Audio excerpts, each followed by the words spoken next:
Good morning class. আশা করি তোমরা সকলে খুব ভালো আছো। Welcome to right smart academy. আমি রয়েছি তোমাদের সাথে জিওগ্রাফির সুমন স্যার। স্টুডেন্ট, গত কয়েকটা ক্লাস জুড়ে আমরা কিন্তু তোমাদের বইতে যে অষ্টম অধ্যায় রয়েছে কি না পশ্চিমবঙ্গ, সেখান থেকে বিস্তারিত আলোচনা শুরু করেছিলাম, তাই তো? সেখানে আমরা ইতিমধ্যে পশ্চিমবঙ্গের অবস্থান, পশ্চিমবঙ্গের ভূপ্রকৃতি সম্পর্কে জেনেছি এবং গত ক্লাসে আমরা পশ্চিমবঙ্গের নদ নদী যে রয়েছে সেটা শুরু করেছিলাম। আজকে আমরা পশ্চিমবঙ্গের নদ নদী যে রয়েছে সেটা শেষ করব পার্ট 2 এর মাধ্যমে। তার আগে গত ক্লাসের পড়াগুলো তোমাদের কেমন মনে আছে কয়েকটা প্রশ্ন উত্তরের মাধ্যমে জানার চেষ্টা করব, তোমরা কিন্তু সকলে মিলে উত্তর দেবে। আচ্ছা, কেউ আমাকে বলো তো পশ্চিমবঙ্গের প্রধান নদীর নাম কি? বাহ, খুব ভালো বলেছে যে ভাগীরথী হুগলি নদী হলো কিন্তু পশ্চিমবঙ্গের প্রধান নদী, তাই তো? আচ্ছা, এবারে যদি বলে ভারতবর্ষের প্রধান নদীর নাম কি, তখন তোমরা কি বলবে? Very good. ভারতবর্ষের প্রধান নদীর নাম কিন্তু হলো গঙ্গা নদী। আমরা পশ্চিমবঙ্গের নদ নদীর শ্রেণীবিভাগ করতে গিয়ে দেখেছিলাম যে উৎপত্তি, প্রবাহের দিক এবং জলপ্রবাহের পরিমাণ ইত্যাদির উপর ভিত্তি করে পশ্চিমবঙ্গের নদ নদীকে মূলত 5টা প্রধান ভাগে ভাগ করা যায়, তাই তো? সেই 5টা প্রধান ভাগ কি কি ছিল বলো তো, মনে আছে তোমাদের? বলো। Very good. উত্তরে হিমালয় পার্বত্য অঞ্চল বা উত্তরবঙ্গের নদ নদী এক। দ্বিতীয় কি ছিল? দ্বিতীয় ছিল, বলো, ভাগীরথী হুগলি নদী। তৃতীয় কি ভাগ ছিল? তৃতীয় ভাগ ছিল মালভূমি অঞ্চলের নদ নদী। চতুর্থ কি ছিল? যে ভাগীরথী নদীর পূর্ব দিকের নদী সমূহ। আর 4 নম্বর কি ভাগ ছিল? না সুন্দরবন বা সক্রিয় বদ্বীপ অঞ্চলের নদ নদী। এই 5টা ভাগ আমরা গত ক্লাসে পড়েছি। তার মধ্যে কেবলমাত্র 2টি ভাগ উত্তরবঙ্গের নদ নদী এবং উত্তরবঙ্গে যে নদ নদী সেটা পড়েছিলাম, আর কি পড়েছিলাম না গঙ্গা নদী, ভাগীরথী ও হুগলি নদী, এই দুটো নদী সম্পর্কে, এই দুটো ভাগ সম্পর্কে কিন্তু আমরা জেনেছি। আজকের ক্লাসে আমরা মূলত বাদবাকি যে 3টি পার্ট রয়েছে, কি কি? মালভূমি অঞ্চলের নদ নদী, এছাড়া রয়েছে ভাগীরথীর পূর্ব দিকের নদ নদী এবং সক্রিয় বদ্বীপ অঞ্চল বা সুন্দরবন অঞ্চলের নদ নদী সম্পর্কে কিন্তু আজকে আমরা বিস্তারিত জানব। দেখো, তোমরা নিশ্চয়ই পড়েছিলে যে তরাই শব্দের অর্থ কি? পড়েছিলে? কি বলতো? স্যাঁতস্যাঁতে। তরাই, ডুয়ার্স এগুলো কিন্তু সব উত্তরবঙ্গের গুরুত্বপূর্ণ স্থান, তাই তো? এই উত্তরবঙ্গের যদি বলি ত্রাসের নদী কাকে বলা হয়, তোমরা কি উত্তর দেবে? Very good. উত্তরবঙ্গের ত্রাসের নদী হলো কিন্তু তিস্তা নদী। এছাড়া উত্তরবঙ্গে আর কোন কোন নদী দেখা যায় বলতো? তিস্তা, তোরসা, জলঢাকা, কালিঞ্জি, রায়ডাক, এই যে নদীগুলো এগুলো কিন্তু সব হলো উত্তরবঙ্গের গুরুত্বপূর্ণ নদ নদী। তার আগে আমরা পড়েছিলাম ভাগীরথী হুগলি নদী। স্টুডেন্ট, তোমাদের মনে আছে যে গঙ্গা নদী পশ্চিমবঙ্গের তার মূল প্রবাহপথ কত কিলোমিটার? Very good. মাত্র 20 কিলোমিটার পথ কিন্তু অতিক্রম করেছে কে না গঙ্গা। তারপর এই গঙ্গা নদীটি কিন্তু বলতো কোন স্থানে বাংলাদেশে প্রবেশ করেছে? মুর্শিদাবাদের ভগবনগোলার কাছে কিন্তু এই গঙ্গা নদীটি যমুনা নাম নিয়ে, সরি পদ্মা নাম নিয়ে কিন্তু কোথায় প্রবেশ করেছে না বাংলাদেশে প্রবেশ করেছে, তাই তো? আচ্ছা, ভাগীরথী নদীর আহ, যে দৈর্ঘ্য পশ্চিমবঙ্গে সেটা কত কিলোমিটার বলতো? বাহ, খুব ভালো বলেছে যে ভাগীরথী নদীর দৈর্ঘ্য কিন্তু পশ্চিমবঙ্গে 220 কিলোমিটার। মুর্শিদাবাদের ধুলিয়ান থেকে এই নদীটি শুরু হয়েছে এবং আহ, এর লাস্ট সীমা কোন অব্দি ধরা হয় না নগরদ্বীপ বা মায়াপুর যেখানে রয়েছে সেই অবধি কিন্তু ধরা হয় ভাগীরথী নামে।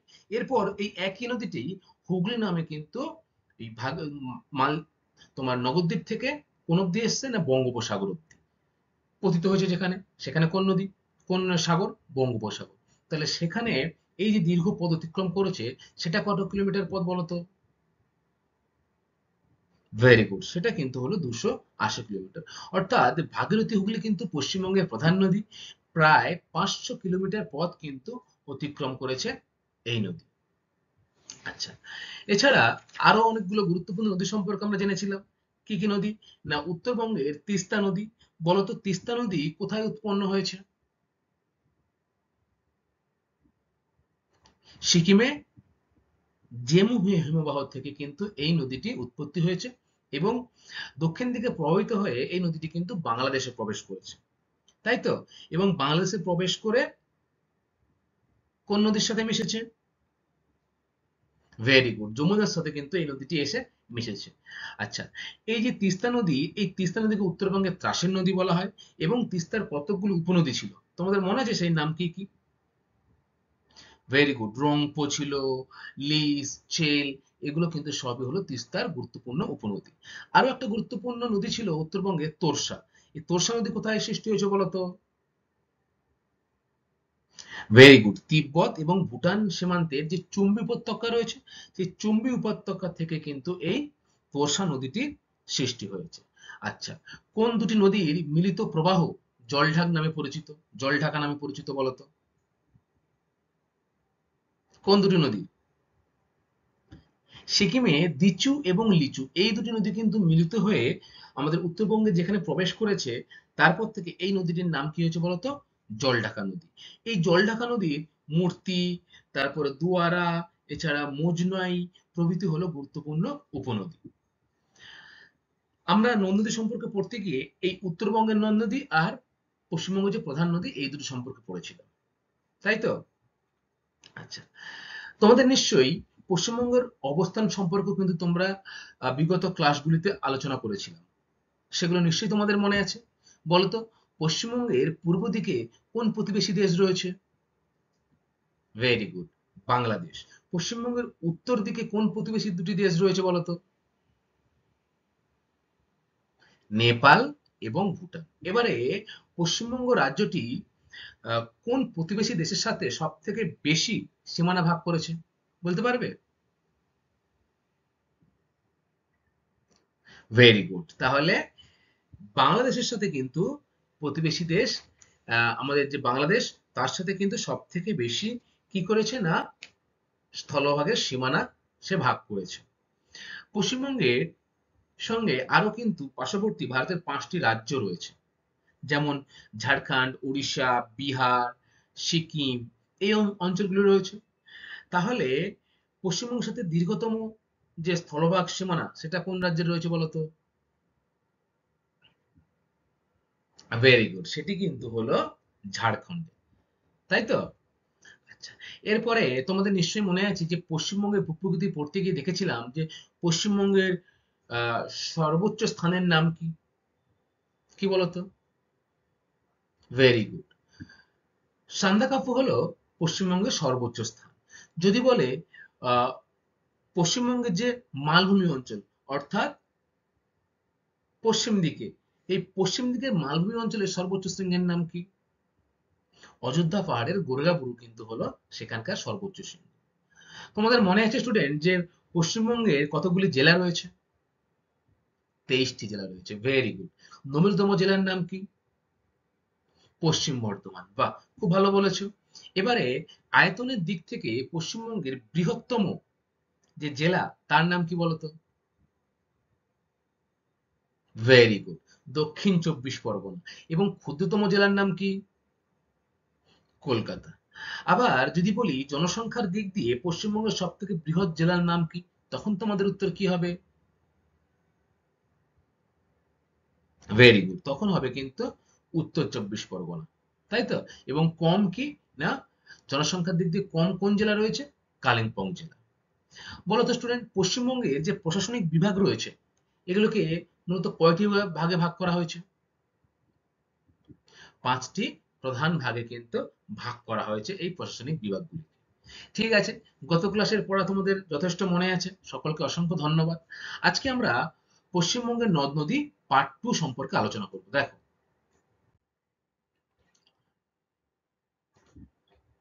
পশ্চিমবঙ্গের নদ নদীর শ্রেণীবিভাগ। নদীর উৎসস্থান, প্রবাহের দিক, জলের উৎস, জলপ্রবাহের পরিমাণ, মোহনার চরিত্র ইত্যাদির উপরগুলোকে ভিত্তি করে বা বিষয়গুলোকে মাথায় রেখে পশ্চিমবঙ্গের জলবায়ুকে মূলত পশ্চিমবঙ্গের নদ-নদীকে মূলত ৫ টি ভাগে ভাগ করা গেছে। কি তোমরা ইতিমধ্যেই জেনে গেছো যে গঙ্গা, ভাগীরথী, হুগলি অর্থাৎ এই অংশটা এই যে গঙ্গা নদীর এবং এই যে নদীটা এসছে ভাগীরথী হুগলি নদী। অর্ধেক অংশ ভাগীরথী নামে পরিচিত আর অর্ধেকটা হুগলি নামে বঙ্গোপসাগরে গিয়ে পতিত হয়েছে। এরপরে ছিল উত্তরবঙ্গ বা পার্বত্য অঞ্চলের নদ-নদী। তাহলে আমাদের পশ্চিমবঙ্গের উত্তর দিক কোনটা? এই দিকটা। তাহলে উত্তরবঙ্গ এই স্থানটা, তাই তো? তাহলে এই উত্তরবঙ্গের নদ-নদী ২ নম্বর ভাগ। এই দুটো ভাগ সম্পর্কে কিন্তু আমরা ইতিমধ্যে গত ক্লাসে পড়ে এসেছি। আজকে এর বাদবাকি যে ভাগগুলো রয়েছে ভালো করে লক্ষ্য করো। ৩ নাম্বার পশ্চিমাঞ্চল বা মালভূমি অঞ্চলের নদ-নদী। তোমরা ভূ-প্রকৃতি পড়তে গিয়ে দেখেছো যে পশ্চিমবঙ্গের মালভূমি অঞ্চল কোন কোন স্থান? পশ্চিম দিক। সমগ্র পুরুলিয়া জেলা কিন্তু মালভূমি অঞ্চল, তাই তো? এর সাথে সাথে পশ্চিম মেদিনীপুর, ঝাড়গ্রাম, এছাড়া বাঁকুড়া, বীরভূমের কিছুটা অংশ নিয়ে কিন্তু এই পশ্চিমের মালভূমি অঞ্চল বিস্তার লাভ করেছে। অর্থাৎ এইখানে যে নদীগুলো রয়েছে সেইগুলোকে কিন্তু কি বলা হচ্ছে? এই অংশের যে নদীগুলো রয়েছে সেগুলোকে কি বলা হচ্ছে? না, পশ্চিমের মালভূমি অঞ্চলের নদ-নদী। ৩ নম্বর ভাগ এটা পড়বো আজকে। এই ভাগে কি কি প্রধান প্রধান নদী রয়েছে, কোথায় উৎপন্ন হয়েছে। ৪ নম্বর রয়েছে ভাগীরথীর পূর্ব দিকের নদী। ভাগীরথী নদী কোনটা? না, এই মুর্শিদাবাদের ধুলিয়ান থেকে যেটা নগরদ্বীপ মায়াপুর অব্দি যে নদীটা এসছে তাকে বলা হয় কি? না, ভাগীরথী নদী। এই ভাগীরথী নদী কোন দিকে আসছে? না, এই দিকে আসছে। তাহলে এর ডান দিক কোন দিকে হবে? এই দিকটা ডান দিক। অর্থাৎ এইখানে যে নদ নদীগুলো রয়েছে সেগুলোকে বলা হচ্ছে কি? ভাগীরথীর পূর্ব দিকের নদী। এবং শেষে ৫ নম্বর কি রয়েছে দেখো, সুন্দরবন বা সক্রিয় বদ্বীপ অঞ্চলের নদী। আমরা সকলেই জানি যে বঙ্গোপসাগরের কোলে কিন্তু সুন্দরবন রয়েছে, যেটা বাংলা অক্ষর বয়ের মতো ছোট ছোট দ্বীপ নিয়ে গঠিত হয়েছে, তাই তো? এবং এই গাঙ্গেয় বদ্বীপ হলো পৃথিবীর বৃহত্তম নদী গঠিত সমভূমি অঞ্চল। অর্থাৎ নদী কিন্তু এই সমভূমিটাকে সৃষ্টি করেছে। তাহলে এই অঞ্চলে অর্থাৎ সুন্দরবন অঞ্চলে কোন কোন নদী রয়েছে সেটা সম্পর্কেও আজকে আমরা জানবো। আচ্ছা, প্রথমে আমরা দেখবো ৩ নম্বর যে ভাগটা রয়েছে, না, পশ্চিমাঞ্চল বা মালভূমি অঞ্চলের নদ নদী। দেখো, পশ্চিমবঙ্গের পশ্চিমে অনুচ্চ ছোটনাগপুর মালভূমি থেকে অসংখ্য নদী কিন্তু উৎপন্ন হওয়ার পর পূর্ব দিকে প্রভাবিত হয়ে ভাগীরথী বা হুগলি নদীর সঙ্গে কিন্তু মিলিত হয়েছে। তাহলে দেখো, এইটা ভাগীরথী হুগলি নদী তোমরা ইতিমধ্যেই জেনেছো। পশ্চিম দিকে কি রয়েছে? না, ছোটনাগপুর মালভূমি কিন্তু এই ঝাড়খণ্ড যে রাজ্যটি রয়েছে সেখানে কিন্তু ছোটনাগপুর মালভূমি বলে একটা অঞ্চল রয়েছে, যেটাকে কি বলা হয়? ভারতের খনিজ ভাণ্ডার বলা হয়। কেন? সেখানে কিন্তু প্রচুর পরিমাণে নানা রকম খনিজ, ম্যাঙ্গানিজ, চুনাপাথর, ডলোমাইট ইত্যাদি ব্যাপক পরিমাণে পাওয়া যায়। তাই ভারতের খনিজ ভাণ্ডার বলা হয় কাকে? না, ছোটনাগপুর মালভূমি অঞ্চলকে। আর এই ছোটনাগপুর মালভূমি অঞ্চল থেকে অসংখ্য নদী কিন্তু সৃষ্টি হয়েছে এবং ভূমির ঢাল অনুসরণ করে এই নদীগুলো কিন্তু পূর্ব দিকে প্রবাহিত হয়েছে। অর্থাৎ ভূমির ঢাল এই দিকে, এদিকে ভূমি, এখানে উঁচু জায়গা এবং ভূমির ঢালটা কিন্তু এই দিকে। তাই বেশিরভাগ নদী কিন্তু পূর্ব দিকে প্রবাহিত হয়ে এই ভাগীরথী নদী বা হুগলি নদী এই নদীর সাথে গুলো কিন্তু এসে মিলিত হয়ে বঙ্গোপসাগরে পতিত হয়েছে। বুঝতে পেরেছো? এর মধ্যে উল্লেখযোগ্য যে নদীগুলো রয়েছে, অসংখ্য নদী রয়েছে, তার মধ্যে উল্লেখযোগ্য ময়ূরাক্ষী, অজয়, দামোদর নদী, রূপনারায়ণ নদী, কংসাবতী নদী, সুবর্ণরেখা নদী এই অঞ্চলের প্রধান প্রধান নদী। তাহলে তোমরা নিশ্চয়ই এই নদীগুলোর নাম আগে শুনেছো তো? শুনেছো। বলতো, বাংলার দুঃখ বলা হতো কোন নদীকে? দামোদর নদী। কেন বলা হতো? কারণ প্রতি বছরই কিন্তু দামোদর নদীতে কিন্তু বন্যা হতো বৃষ্টির সময়। আর আমরা সকলেই জানি যে মালভূমি অঞ্চলের নদ নদী কিন্তু মূলত বৃষ্টির জলে পূর্ণ থাকে। আর বরফ গলা জলের পূর্ণ নদীগুলো কোথায় থাকে? না, উত্তরবঙ্গের যেগুলো পার্বত্য অঞ্চলের নদীগুলো সৃষ্টি হয়েছে, এগুলো মালভূমি অঞ্চলের নদী। তাই বর্ষাকালেই কিন্তু এগুলো নদীর জল ফুলে ফেঁপে ওঠে এবং প্রতি বছরই কিন্তু ব্যাপক বন্যা হয় এবং অসংখ্য ঘরবাড়ি, মানুষ, গবাদি পশু প্রাণহানি ঘটে। তাই দামোদর নদীকে কি বলা হতো? না, বলা হতো বাংলার দুঃখ। আচ্ছা, এই নদীগুলো সম্পর্কে আমরা এক এক করে পড়বো। প্রথমে যে নদী সম্পর্কে পড়বো সেটা হলো কিন্তু দেখো রয়েছে ময়ূরাক্ষী নদী। ঝাড়খণ্ডের সাঁওতাল পরগনা থেকে উৎপন্ন এই নদী বীরভূম হয়ে ভাগীরথীর সাথে কিন্তু মিলিত হয়েছে। তাহলে এরকম জায়গায় নদীটি উৎপন্ন হয়েছে, দেখো এই যে ময়ূরাক্ষী। উৎপন্ন হয়ে নদীটি প্রবেশ করেছে কোথায়, না বীরভূমে।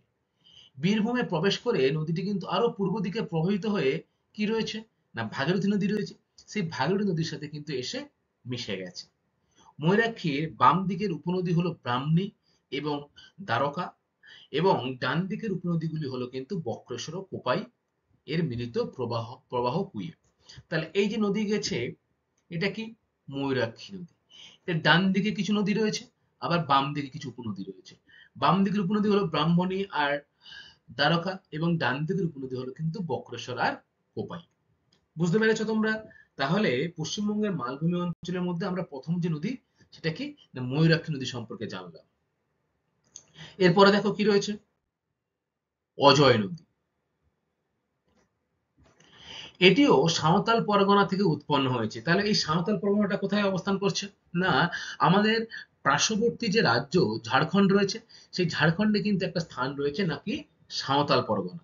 সেই সাঁওতাল পরগনা থেকে এই অজয় নদীটি উৎপন্ন হয়েছে, এবং কাটোয়ার কাছে, বর্ধমানে কাটোয়া রয়েছে, সেই কাটোয়ার কাছে ভাগীরথীতে কিন্তু এসে মিলিত হয়েছে এই নদীটি। হিংলো ও কুনুর হলো এর প্রধান উপনদী। এই যে দেখো, এটা হচ্ছে অজয় নদীর ছবি।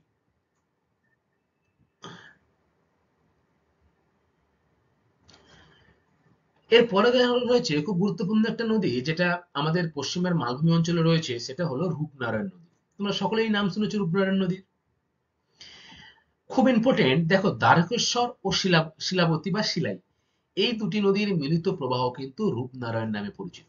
খুব খুব পরীক্ষায় আসে, তোমরা ভালো করে মনে রাখবে এটা, যে কোন দুটি নদীর মিলিত প্রবাহ রূপনারায়ণ নামে পরিচিত। তাহলে তোমরা কি বলবে, না দ্বারকেশ্বর এবং শিলাবতী, এই দুটি নদী মিলিত হয়ে কিন্তু যে নদীর সৃষ্টি হয়েছে বা যে নদীর নামকরণ হয়েছে, তার নাম কি, রূপনারায়ণ নদী। দেখো এই যে ছবি, রূপনারায়ণ নদী। এই পশ্চিমের মালভূমি অঞ্চলগুলোতে কিন্তু যে নদীগুলো সৃষ্টি হয়েছে, সেগুলোতে কিন্তু সারা বছর জল থাকে না, কেবলমাত্র বর্ষার সময় জল থাকে। অগভীর নদীগুলি সব, আমরা বৈশিষ্ট্য পড়ার সময় অবশ্যই জানবো সেগুলো। দ্বারকেশ্বর ও শিলাবতী মিলিত হয়ে ঘাটালের নিকট এবং মিলিত প্রবাহ রূপনারায়ণ গেঁওখালীর নিকট হুগলি নদীতে এসে পতিত হয়েছে।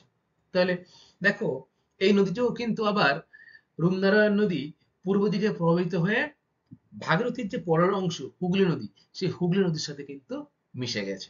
তাহলে তোমরা বুঝতে পারছো যে মালভূমি অঞ্চলের যে নদীগুলো সৃষ্টি হয়েছে, সৃষ্টি হয়ে পূর্ব দিকে প্রবাহিত হয়ে হয় হুগলি না হয় ভাগীরথী, এই দুটি নদীর সাথে কিন্তু মিলিত হয়েছে, তাই তো? আচ্ছা, তারপরে দেখবো কোন নদী রয়েছে, দামোদর নদী। ঝাড়খণ্ডের পালামু জেলার খামারপাত পাহাড় থেকে উৎপন্ন এই নদী মালভূমির সবচেয়ে গুরুত্বপূর্ণ নদী। যদি বলে পশ্চিমবঙ্গের মালভূমি অঞ্চলের প্রধান নদীর নাম কি, তখন তোমাদের উত্তর কি হবে বলতো? Very good. পশ্চিমবঙ্গের মালভূমি অঞ্চলের প্রধান নদীর নাম হলো কিন্তু দামোদর নদী। আর এই দামোদর নদী আমাদের পার্শ্ববর্তী রাজ্য ঝাড়খণ্ডের পালামু যে জেলা রয়েছে, সেখান থেকে উৎপন্ন হয়েছে। কোথায়, না খামারপাত বলে একটা পাহাড় রয়েছে, সেই পাহাড় থেকেই নদীটির কিন্তু উৎপন্ন লাভ হয়েছে, এবং এটি পশ্চিমের মালভূমি অঞ্চলের সব থেকে গুরুত্বপূর্ণ নদী। এটি ফলতার বিপরীতে হুগলি নদীতে মিশেছে। তাহলে এই যে তোমার দামোদর নদী, সেটা কোন নদীর সাথে এসে মিশেছে, না গঙ্গা নদীর যে শাখা নদী রয়েছে হুগলি নদী, সেই হুগলি নদীতে কিন্তু এসে এই দামোদর নদীটি মিশেছে। বর্তমানে দামোদরের অধিকাংশ জল মুন্ডেশ্বরীর মধ্যে দিয়ে রূপনারায়ণ হয়ে হুগলি নদীতে পড়ে। বরাকর দামোদরের প্রধান উপনদী। খুব ইম্পর্টেন্ট, যে দামোদর নদীর প্রধান উপনদীর নাম কি, না উত্তর হলো কিন্তু বরাকর। আর কি রয়েছে, অন্যান্য উপনদীগুলি হলো কোনার, বোকারো প্রভৃতি। দামোদর পরিকল্পনার আগে এই নদীতে প্রবল বন্যা দেখা যেত বলে এটিকে বাংলার দুঃখ বলা হতো। তাহলে বাংলার দুঃখ কাকে বলা হতো, না দামোদর নদীকে। কিন্তু বর্তমানে এই দামোদর নদীর উপরে কিন্তু অনেক পরিকল্পনা গড়ে উঠেছে। ডিভিসি, তোমরা নিশ্চয়ই নামটা শুনেছো, দামোদর ভ্যালি কর্পোরেশন। এখানে কিন্তু বহুমুখী পরিকল্পনা গড়ে তোলা হয়েছে। বহুমুখী পরিকল্পনা কি, যখন একটা বা বিভিন্ন উদ্দেশ্যকে সামনে রেখে, একাধিক উদ্দেশ্যকে সামনে রেখে নদীতে কোনো পরিকল্পনা গ্রহণ করা হয়, তখন তাকে কি বলা হয় বলতো? বহুমুখী নদী পরিকল্পনা। দেখো, জলবিদ্যুৎ উৎপাদনের জন্য সেখানে ড্যাম নির্মাণ করা হয়েছে। দ্বিতীয়ত কি না, পর্যটন শিল্প উন্নত করা হয়েছে, পরিবহন করা হচ্ছে নদীর মাধ্যমে, মাছ চাষ, বিশেষ করে জলবিদ্যুৎ উৎপাদন করা হচ্ছে ডিভিসির মাধ্যমে। এই যে প্রকল্পগুলোকে সামনে রেখে কিন্তু বর্তমানে এই দামোদর নদীতে কিন্তু তেমন ভাবে আর বন্যা হয় না, বা বন্যা কিছুটা হলেও নিয়ন্ত্রণ করা সম্ভব হয়েছে। কার মাধ্যমে? ডিভিসির মাধ্যমে। মনে থাকবে তাহলে তোমাদের। দেখো, রাজ্যে যে অনেক বিদ্যুতের যোগান কিন্তু এই ডিভিসির মাধ্যমে দেওয়া হয়ে থাকে। এই দামোদর ভ্যালি কর্পোরেশনে বা এর দামোদর নদীর তীরবর্তী অঞ্চলে দেখবে অনেক শিল্প কারখানা গড়ে উঠেছে। তার মধ্যে দুর্গাপুর স্টিল প্ল্যান্ট, যেটা লৌহ ইস্পাত কারখানা রয়েছে, বার্নপুর, কুলটি, এগুলো কিন্তু সবই এই দামোদর নদীর তীরে গড়ে উঠেছে। এবং এই শিল্পগুলোতে প্রচুর পরিমাণে জল লাগে, সেই জলের যোগানও কিন্তু এই নদী থেকে পাওয়া যায়। ফলে সমগ্র আহ, পশ্চিমবঙ্গের পশ্চিমাংশের যে প্রধান নদী কিন্তু হলো এই দামোদর নদী। মনে থাকবে। দেখো, এই যে দামোদর অববাহিকা,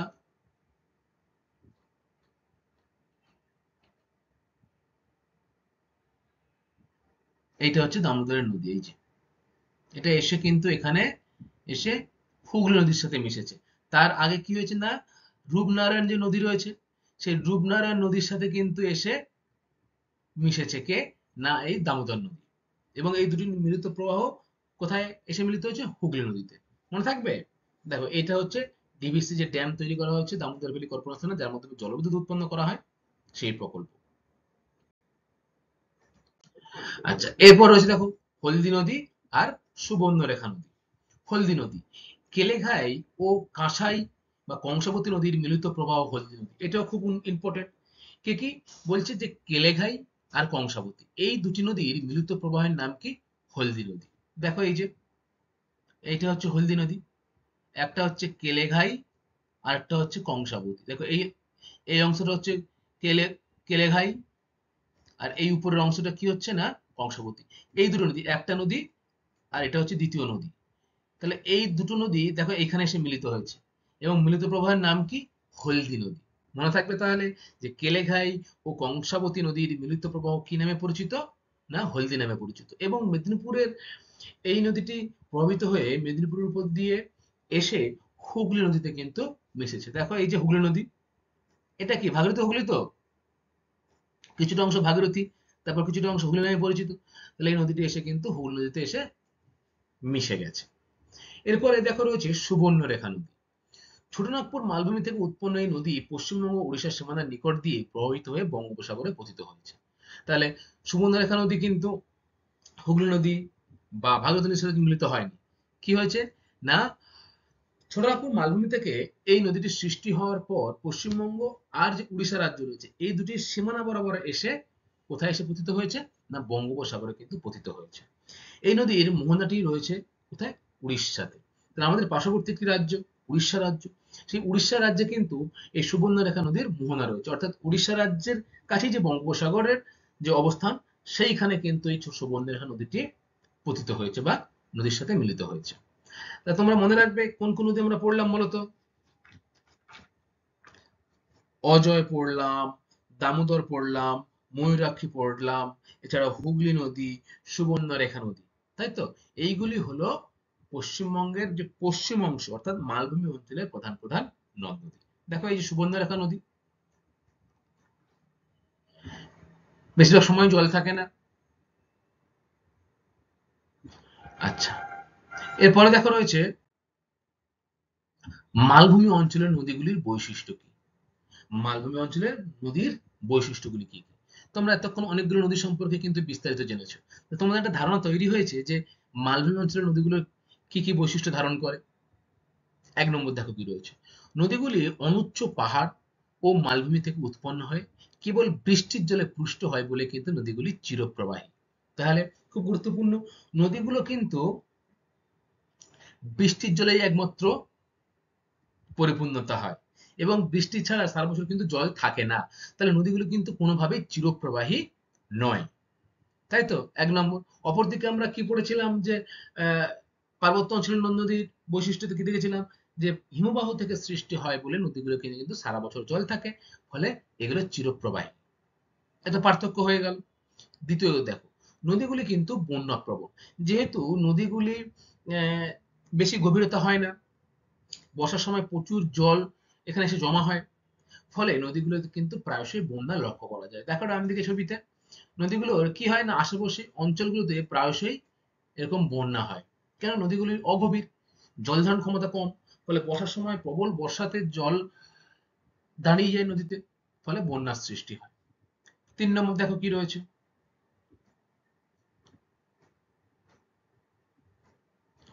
মালভূমির খাড়া ঢালের মধ্যে দিয়ে প্রবাহিত বলে নদীগুলো খরস্রোতা, তাই জলবিদ্যুৎ উৎপাদনের উপযোগী।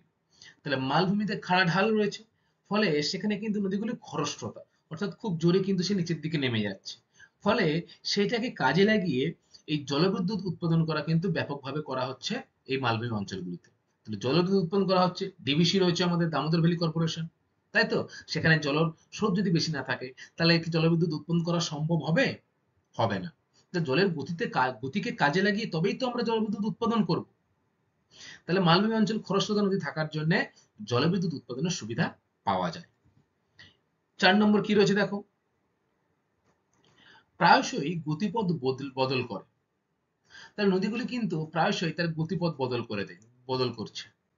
অর্থাৎ নদীগুলোর তো গভীরতা কম, ফলে নদীগুলো খুব সহজে তার গতিপথ, একটা নির্দিষ্ট গতিপথ থাকে নদীর, নদীর গতিপথ কিন্তু সে বদল করে ফেলছে। ৫, অধিকাংশ নদী কিন্তু মুমূর্ষু। মুমূর্ষু মানে পুরো বুজে গেছে। নদীগুলো পুরো বুজে গেছে। কেবলমাত্র বর্ষার সময় একটু জল থাকে, এছাড়া সারা বছর কিন্তু এই নদীগুলোতে জল থাকেই না। আচ্ছা, এরপরে আমরা পড়ব যে ভাগীরথীর পূর্ব দিকের নদী। তাহলে আমরা ৩টে ভাগ অলরেডি পড়েছি। কি কি? উত্তরবঙ্গের নদ নদী ১, ২ নম্বর হচ্ছে ভাগীরথী হুগলি নদী, ৩ নম্বর হচ্ছে মালভূমি অঞ্চলের নদ নদী, এবং ৪ নম্বর কি রয়েছে দেখো, ভাগীরথীর পূর্ব দিকের নদী। ভাগীরথীর পূর্ব দিকের নদীগুলি কি কি সেগুলো জানবো। ভাগীরথীর পূর্ব দিকে মুর্শিদাবাদ, নদিয়া, উত্তর ও দক্ষিণ ২৪ পরগনার মধ্য দিয়ে কোন কোন নদী গেছে দেখো, ভৈরব, জলঙ্গি, মাথাভাঙা, কালিন্দী প্রভৃতি নদী কিন্তু প্রবাহিত হয়েছে। বুঝতে পেরেছো? অসংখ্য নদী কিন্তু ভাগীরথীর পূর্ব দিকে রয়েছে। কোন কোন জেলা? মুর্শিদাবাদ, নদিয়া, উত্তর ও দক্ষিণ ২৪ পরগনা, অর্থাৎ এই অংশগুলোতে কিন্তু অসংখ্য নদী রয়েছে। এই অংশের বেশিরভাগ নদী উৎপন্ন হচ্ছে পদ্মা থেকে এবং মিশেছে ভাগীরথী বা হুগলি নদীতে। অর্থাৎ এই যে পদ্মা নদী, যে নদীটি কোথায় গেছে না, বাংলাদেশে কিন্তু প্রবেশ করেছে গঙ্গা নদীটা পদ্মা নামে। এই পদ্মা থেকে কিন্তু অসংখ্য নদীর সৃষ্টি হয়ে এরকম ভাবে নিচের দিকে এসছে বা পশ্চিমবঙ্গের মধ্যে কিন্তু প্রবেশ করেছে। বুঝতে পেরেছো? আচ্ছা, তাই এগুলি পদ্মার শাখা নদী ও ভাগীরথীর উপনদী। তাহলে পদ্মা নদীর শাখা নদীগুলি কি কি? জলঙ্গি, মাথাভাঙা, কালিন্দী, ভৈরব, এবং ভাগীরথীর এগুলো কি না, ভাগীরথীর হচ্ছে উপনদী। দেখো ১ নম্বর কি রয়েছে, ভৈরব ও জলঙ্গি মিশে গিয়ে জলঙ্গি নামে ভাগীরথী হুগলিতে পড়েছে। তাহলে এই যে জলঙ্গি নদী এইটা, এবং এটা হচ্ছে ভাগীরথী নদী। দেখো জলঙ্গি নদী এই দিক থেকে এসছে, আর ভাগীরথী নদী এই দিক থেকে এসছে, এসে দুটি কিন্তু মিলিত হয়েছে কোথায় না, নগরদ্বীপ মায়াপুর রয়েছে, সেখানে কিন্তু এই ভৈরব ও জলঙ্গি নদী মিশে গিয়ে জলঙ্গি নদী নামে ভাগীরথীর সাথে মিশেছে। দ্বিতীয় কি রয়েছে দেখো, মাথাভাঙা দুটি শাখা বিভক্ত, একটি শাখা চুন্দি নামে ভাগীরথী হুগলির সাথে মিশেছে, আর অপরটি ইছামতি নামে দক্ষিণে প্রবাহিত হয়ে কালিন্দীর সঙ্গে কিন্তু মিশেছে। অর্থাৎ এইখানে কিন্তু রয়েছে কালিন্দী, ইছামতি। এই নদীগুলি কি হচ্ছে না, একটা শাখা মাথাভাঙার সেটা হুগলি নদী, ভাগীরথী হুগলি নদীতে মিশেছে কি নামে, চূর্ণী নামে। অপর একটি শাখাটি ইছামতি নামে কিন্তু দক্ষিণে প্রবাহিত হয়ে কালিন্দীর সঙ্গে মিশেছে। ৩ নম্বর হচ্ছে দেখো, বিদ্যাধরী নিম্ন প্রবাহে মাতলার সাথে যুক্ত হয়েছে। আমাদের সুন্দরবন অঞ্চলে বা দক্ষিণ ২৪ পরগনার একটি গুরুত্বপূর্ণ নদী হলো কিন্তু মাতলা নদী, তাই তো? আর বর্তমানে এই বিদ্যাধরী নদী কিন্তু একটি বুজে যাওয়া নদী বা মজে যাওয়া নদী। এই বিদ্যাধরীর নিম্নাংশ কিন্তু মাতলার সাথে যুক্ত হয়েছে। এটা কিন্তু তোমরা ভালো করে মনে রাখবে। ঠিক আছে? আচ্ছা, ভাগীরথীর পূর্ব দিকের নদীগুলির বৈশিষ্ট্য কি কি রয়েছে দেখো। পদ্মা এবং ভাগীরথী হুগলি, মাঝখানের এই নদীগুলো হলো শাখা নদী। তাহলে একদিকে যেমন বাংলাদেশে প্রবেশ করেছে পদ্মা নামে গঙ্গা, অপরদিকে কি রয়েছে হুগলি নামে। তাহলে এই মাঝখানের যে অংশ যে নদীগুলো রয়েছে সেগুলো কি, না পদ্মা আর ভাগীরথী হুগলির মাঝের শাখা নদী। বুঝতে পেরেছো? ঠিক আছে। দ্বিতীয়ত দেখো কি রয়েছে,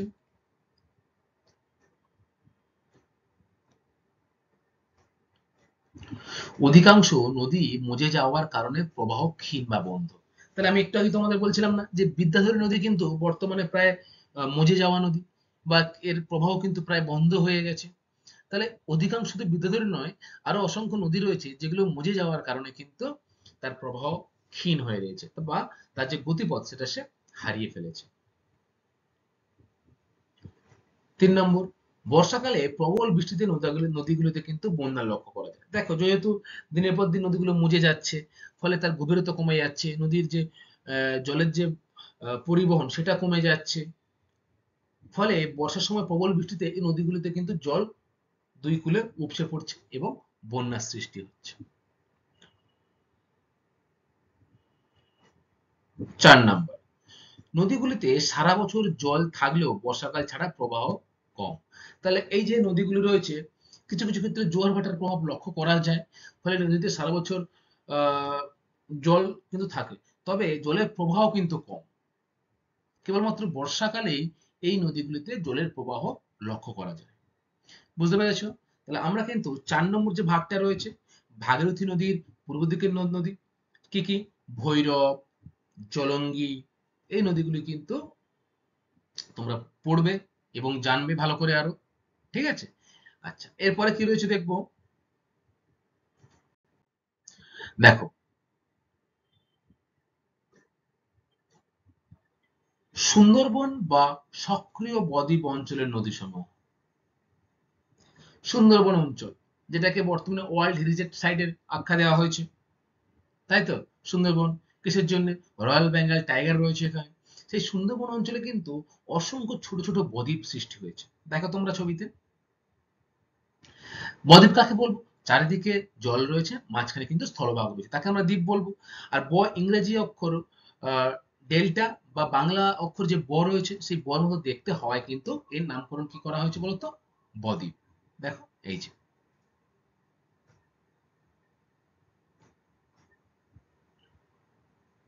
দেখেছো? আচ্ছা, তাহলে এই যে বদ্বীপ অঞ্চল, এই বদ্বীপ অঞ্চলে কিন্তু অসংখ্য নদ নদী রয়েছে। পশ্চিমবঙ্গের সক্রিয় বদ্বীপ অঞ্চলের নদীগুলি জোয়ার ভাটা কিন্তু খেলে। অর্থাৎ দেখবে দিনের এক নির্দিষ্ট সময়ে জল ফুলে ফেঁপে ওঠে, আবার কিন্তু নির্দিষ্ট সময়ে জল আবার কমে যায়, এটাকে কি বলা হয়? জোয়ার ভাটা। অর্থাৎ সমুদ্র তীরবর্তী যে নদীগুলো রয়েছে সেগুলোতে কিন্তু জোয়ার ভাটা খেলে। আর এখানে রয়েছে কোন সাগর? বঙ্গোপসাগর। তাই তো? তাহলে সমুদ্র তীরবর্তী হওয়ার জন্য এই অঞ্চলগুলোতে কিন্তু জোয়ার ভাটা খেলে। ফলে নদীগুলো কিন্তু এখনো তাদের অস্তিত্ব টিকিয়ে রেখেছে। কয়েকটি প্রধান প্রধান নদী হলো এই সুন্দরবন অঞ্চলের: গোসাবা, পিয়ালি, মাতলা, ঠাকুরুন, রায়মঙ্গল, সপ্তমুখী বা বুড়িগঙ্গা। অসংখ্য নদী কিন্তু রয়েছে, আরো অনেক নদী রয়েছে যেগুলোর নাম আমি তোমাদের বলতে পারলাম না। অনেক নদী কিন্তু রয়েছে। এই নদীগুলির প্রধান প্রধান বৈশিষ্ট্য কি সেটা আমরা দেখব। দেখো, সুন্দরবন অঞ্চলের নদীগুলির বৈশিষ্ট্য। তোমরা সুন্দরবন অঞ্চলে কেউ ঘুরতে গেছো? অনেকেই গেছো, তাই তো? বোটে করে ঘুরতে যাও না তোমরা সুন্দরবনে শীতের সময়? দেখো, এরকম কিন্তু সুন্দরবন ম্যানগ্রোভ অরণ্য দ্বারা ভর্তি।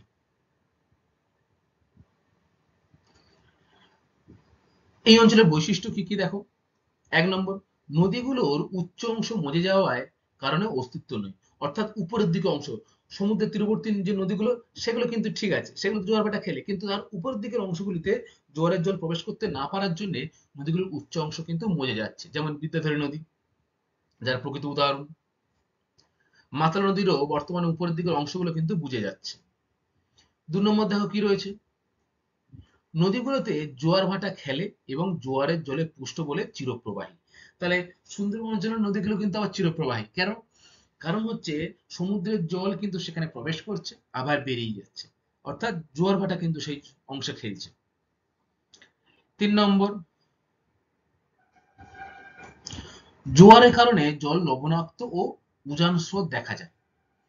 সমুদ্রের তীরবর্তী অঞ্চল হওয়ায় কি হয় না, এই যে সমুদ্রের জল সেটা কিন্তু লবণাক্ত হয় এবং উজান স্রোত মানে অর্থাৎ উল্টো স্রোতও কিন্তু লক্ষ্য করা যায় এই সুন্দরবন অঞ্চলের নদীগুলোতে। 4 নম্বর, খুব ইম্পর্টেন্ট, চওড়া খাড়ি কিন্তু সৃষ্টি হয়েছে। নদীগুলো থেকে ছোট ছোট খাড়ি কিন্তু জঙ্গলের মধ্যে দিয়ে প্রবেশ করেছে। এরকম ছোট ছোট খাড়ি লক্ষ্য করা যায়। পরীক্ষায় প্রশ্ন আসে যে কোন অঞ্চলের নদ নদীতে খাড়ি লক্ষ্য করা যায়, চওড়া খাড়ি লক্ষ্য করা যায়, তাহলে উত্তর কি হবে? সুন্দরবন অঞ্চলের নদ নদীতে কিন্তু খাড়ি লক্ষ্য করা যায়। আচ্ছা, এরপরে আর কি রয়েছে দেখবো। আচ্ছা, তাহলে আমরা কিন্তু নদ নদীটা এই আলোচনার মাধ্যমে শেষ করলাম। সুন্দরবন নদ নদী বা বদ্বীপ অঞ্চল, সক্রিয় বদ্বীপ অঞ্চলের নদ নদীর আলোচনার মাধ্যমে শেষ করলাম। ঠিক আছে, এবারে এক নজরে নদ নদী দেখো, কি কি নদ নদী সম্পর্কে তোমাদের জেনে রাখতেই হবে। এগুলো কিন্তু খুব ইম্পর্টেন্ট সবগুলোই। তিস্তা উত্তরবঙ্গের ত্রাসের নদী, মনে রাখবে তোমরা, উত্তরবঙ্গের ত্রাসের নদী কাকে বলা হয়? তিস্তাকে। দ্বিতীয় কি রয়েছে? দামোদরকে বাংলার দুঃখ বলা হয়, তাই তো? দামোদর নদীকে বাংলার দুঃখ বলা হয় তো। Very good. সুন্দরবন অঞ্চলে নদীগুলিতে খাড়ি আছে এবং জল লবণাক্ত, এটাও খুব গুরুত্বপূর্ণ। গঙ্গা ভারতের জাতীয় নদী, তাহলে ভারতের জাতীয় নদীর নাম কি? গঙ্গা নদী। ভারতের প্রধান নদীর নাম কি? গঙ্গা নদী। এরপরে আর কি রয়েছে? দ্বারকেশ্বর ও শিলাবতী নদীর মিলিত প্রবাহের নাম কি? রূপনারায়ণ। খুব খুব ইম্পর্টেন্ট। এবং লাস্টে কি রয়েছে দেখো, ভাগীরথী হুগলি নদী পশ্চিমবঙ্গের দীর্ঘতম নদী। মনে থাকবে, এই যে ভাগীরথী আর হুগলি নদী কোথায় ম্যাপে? এতটা, তাই তো? হাব অংশ কি ভাগীরথী আর হাব অংশ হুগলি নামে পরিচিত। ঠিক আছে স্টুডেন্ট, আজকের ক্লাসটা এই পর্যন্তই। এবারে যতটুকু পড়লাম আজকে সেখান থেকে কি কি প্রশ্ন পরীক্ষা আসে সেগুলো একটু আমরা দেখে নেব।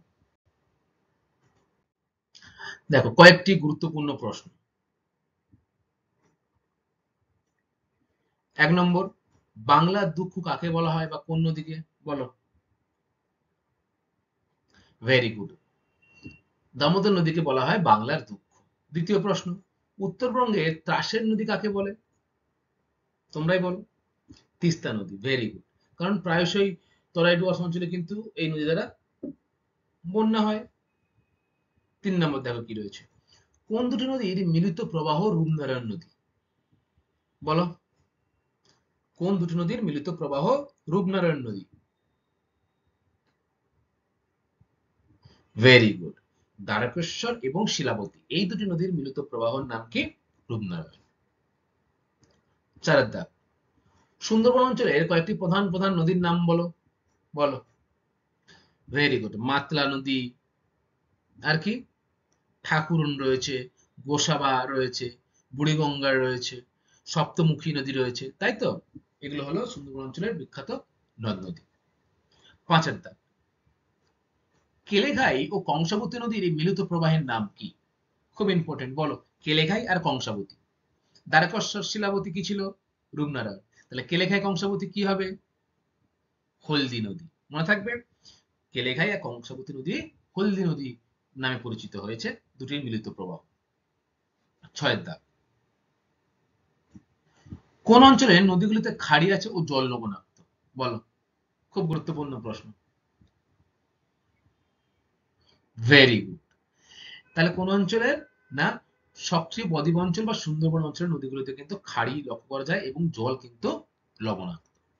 7 দাগ দেখো কি রয়েছে, সুন্দরবন অঞ্চলের নদীগুলির বৈশিষ্ট্য লেখো। সুন্দরবন অঞ্চলের নদীগুলির বৈশিষ্ট্য কি কি হবে?